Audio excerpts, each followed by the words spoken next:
কবি দত্ত তৃণমূল প্রার্থী, দুর্গাপুর পশ্চিম বিধানসভা কেন্দ্রের ব্যবসায়ী, ধনী সমাজের জেলার মধ্যে 85 প্রার্থীর মধ্যে সবচেয়ে ধনী কবি দত্ত। বাংলার অগ্নিকন্যার অতি স্নেহের।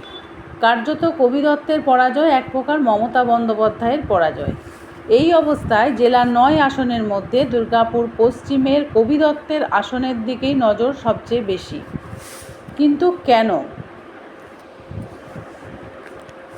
কবি দত্ত তার ইগো, তার ব্যবসায়িক আভিজাত্য এবং তিনিই উন্নয়ন করার মূল কারিগর এই ইমেজ তুলে ধরেছেন যেদিন থেকে আড্ডার চেয়ারম্যান হয়েছেন।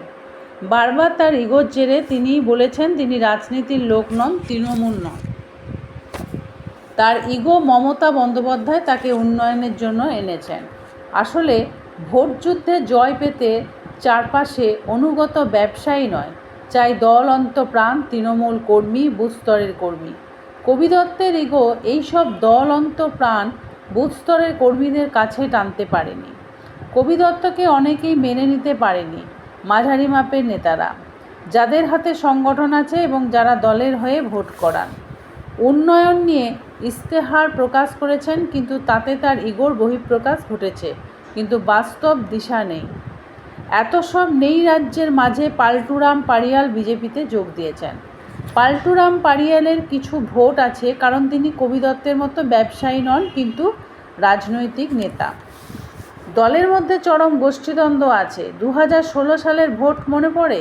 মমতা বন্দ্যোপাধ্যায় বুথ স্তরের কর্মীদের মনের কথা না শুনে অপূর্ব মুখোপাধ্যায়কে প্রার্থী করেছিলেন এবং হার হয়েছিল।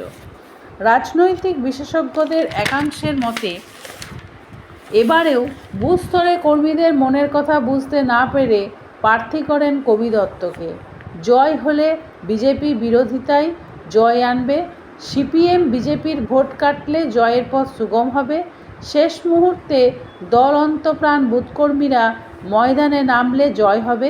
কিন্তু এই জয়ের পথে প্রধান বাধা কবি দত্তের ইগো, যা শেষ মুহূর্ত দূর করতে পারলেন না অভিজাত ব্যবসায়ী কবি দত্ত।